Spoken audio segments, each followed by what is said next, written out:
Established quorum. Ms. Parker. Present. Ponche. Here. Kuyon. Here. Ms. Anderson. Here. Mr. Rubin. Here. Mr. Light. Here. Mr. Hammond. Here. Becky Struck, our city clerk, our city attorney, Jim Simpson, police chief, McDowell, fire chief, Bass, law enforcement, Claire Leatherwood, public works director, Darrell Wilson, and our judge, city judge, Brad Rump is with us tonight, along with Calvin Poupart, our harbor master. Okay, if I missed anybody, I apologize. David Ball, our engineer, sorry. I missed him. How did I miss you? I don't know. All right. It's hard. Let's see, bids, award hydraulic excavator. Okay, Mayor, the first order of business would be to spread the proof of publication into the minutes. Second. All in favor? Aye. Opposed, motion carries. You have a letter in front of you from Mr. Darrell Wilson. Darrell and I met with the bidders yesterday morning at 10 o'clock, which was the bid notice to open the bids. We received 5 bids. The recommendation from Mr. Wilson is Puckett Machinery as the lowest and best bid. Motion to accept. Second. I have a question. Yes, ma'am. Darrell, I'm just curious, does this include maintenance for 5 years, or is there any kind of warranty that comes with your equipment? There's a 1-year full warranty on the equipment, as well as a 5-year powertrain warranty. Okay, I'm just curious, I'm just trying to learn.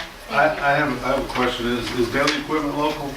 Like They're Biloxi. Biloxi? Okay, because I know Puckett's right there on 49. And for $41, I didn't know, being a little closer, making I it. think, wasn't there a little Didn't something else that didn't expect, was on it? I think the second most bidder meets all bid specifications. Right. Right, but the lowest bidder did not, it couldn't be the lowest. Mr. Mayor, I think your minute should reflect that Puckett is actually $41 higher, but it is the best bid because it complies with the specs. The Daily Equipment bid did not comply with the specs, and so although it's $41 lower, it's not the best bid, and it's not even a qualifying bid. That was my motion. Right. That was my second. Okay. All in favor? Opposed, motion carries. Okay, now, we need to discuss a little bit on this, on the awarding of this bid, Mayor, the funding of the purchase of this. In speaking with Mr. Wilson, we discussed using the water and sewer contingency fund for the purpose of purchasing this outright, or to go out for proposals on a lease purchase through the financial institutions. Mr. Wilson has got one major sewer project that he needs to do with the contingency money, but we could use that money to pay the note. If that's the pleasure of the board, what we would like to do is solicit the bids for the financing of this equipment, if we could get a motion to do that. So moved. Second. So the motion was to go out and to use the contingency to get it right now, and then go out and pursue? No, okay, No, Do we want the other? we would just, okay. when, in speaking with Darrell, we talked about going ahead and just spending the contingency money to purchase this equipment, but he knows of several sewer problems that he knows are facing him. But we can use that money to do the sewer and then use the contingency fund to pay this lease purchase note. A portion of it. Are we talking? Right, A portion of it monthly right. that's put to contingency. And this is not in this last rate increase, this is Prior to that. prior back to where we had to deal with something to fix things. I'll be coming to you with a project, sewer project in the near future for your consideration. Is that the one with the liner? Yes. Okay. Okay. All in favor?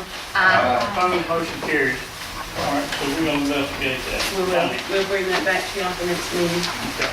or the one after that. Advertising this depository, 2 years. It's time to advertise again for our municipal depositories. If we could just get a motion to authorize the advertisement. So moved.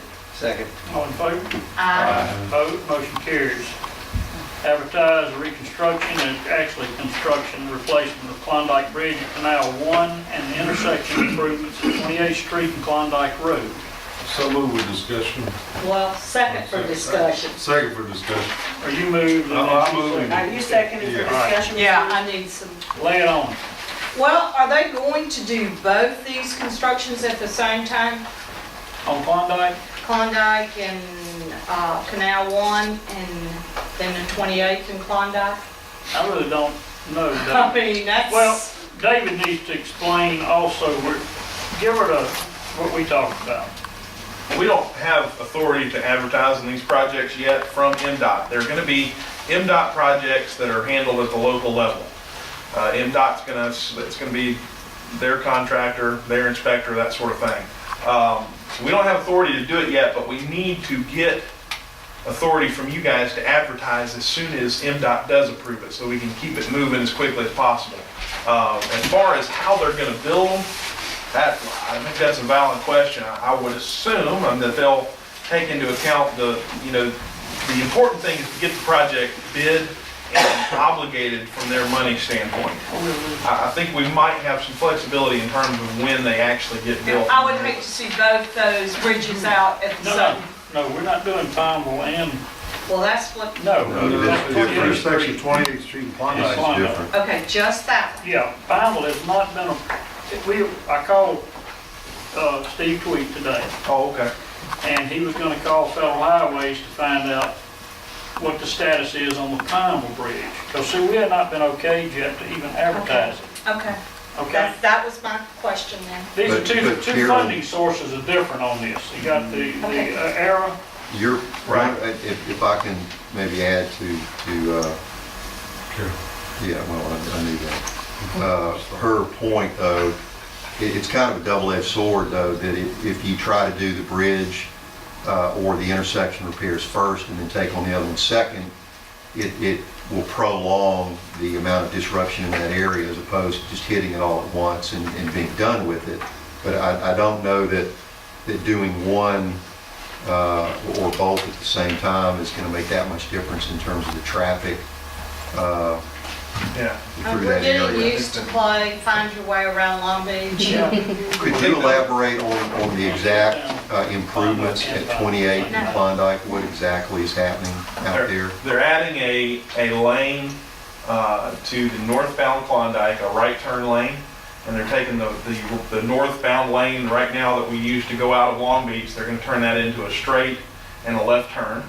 And they're going to take North Klondike and realign it. They're going to reconstruct North Klondike so it'll be a straight four-way intersection. It's not going to be offset anymore.